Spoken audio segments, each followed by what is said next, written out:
Beximco group 18টি কোম্পানির মাধ্যমে পণ্য রপ্তানি করে সেই রপ্তানি মূল্য ফেরত না এনে অন্তত $135 মিলিয়ন পাচার করেছে বলে জানিয়েছে পুলিশের অপরাধ তদন্ত বিভাগ সিআইডি।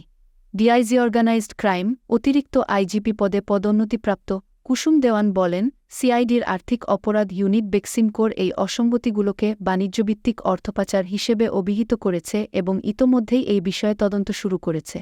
সিআইডির ডেটাবেজ অনুসারে অ্যাপোলো অ্যাপারেলসের মাধ্যমে প্রায় $23 মিলিয়ন, বেক্সটেক্স গার্মেন্টসের মাধ্যমে $24 মিলিয়ন, ইন্টারন্যাশনাল নিটোজার অ্যান্ড অ্যাপারেলসের মাধ্যমে $25.2 মিলিয়ন এবং এসএস ফ্যাশনের মাধ্যমে $24.39 মিলিয়ন পাচার করা হয়েছে। এর সবগুলোই বেক্সিমকো গ্রুপের অঙ্গ প্রতিষ্ঠান, যার vice chairman Salman F Rahman ছিলেন সাবেক প্রধানমন্ত্রী শেখ হাসিনার বেসরকারি শিল্প ও বিনিয়োগ উপদেষ্টা।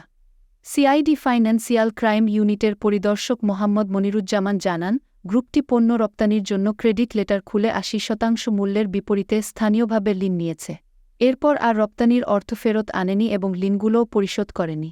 তিনি বলেন, বেক্সিমকো গ্রুপ এভাবে অর্থপাচার করেছে। সিআইডি ফাইন্যান্সিয়াল ক্রাইম ইউনিটের আরেক কর্মকর্তা জানান, তারা প্রাথমিক তথ্য পেয়েছেন যে সালমান এফ রহমান পাচারের অর্থ দুবাই, সিঙ্গাপুর ও যুক্তরাজ্যসহ বিভিন্ন দেশে আবাসন খাতে বিনিয়োগ করেছেন। সালমান এফ রহমানের ছেলে আহমেদ শায়ান ফজলুর রহমান সৌদি আরবে একটি বড় ওষুধ কোম্পানি খুলেছেন বলে জানিয়েছেন তদন্ত সংশ্লিষ্ট সিআইডি কর্মকর্তা। সৌদি আরবের ওই কোম্পানির বেশিরভাগ অর্থ বাংলাদেশ থেকে গেছে বলেও জানান তিনি।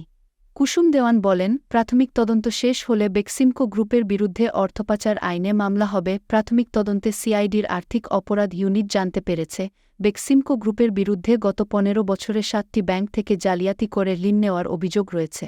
ঋণের মধ্যে 5,028 কোটি টাকা নেওয়া হয়েছে আইএফআইসি ব্যাংক থেকে, যার চেয়ারম্যান সালমান এফ রহমান নিজেই।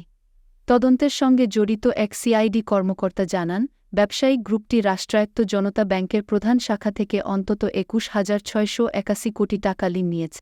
সিআইডির প্রাথমিক তথ্য অনুযায়ী, বেক্সিমকো ন্যাশনাল ব্যাংক থেকে 295 কোটি টাকা, সোনালী, অগ্রণী ও রূপালী থেকে 5,671 কোটি টাকা এবং এবি ব্যাংক থেকে 605 কোটি টাকা ঋণ নিয়েছে। আর্থিক অপরাধ ইউনিট তাদের ডেটাবেজ সংগ্রহের জন্য 7টি ব্যাংকে টিম পাঠিয়েছে বলে জানিয়েছেন সিআইডির স্পেশাল সুপারিনটেন্ডেন্ট মোহাম্মদ বসির উদ্দিন। সিআইডির প্রাথমিক তদন্তে দেখা গেছে, সালমান এফ রহমানের বিরুদ্ধে বেক্সিমকো গ্রুপের বিভিন্ন কোম্পানির নামে বিদেশে ঋণের অর্থ পাচারের অভিযোগ রয়েছে।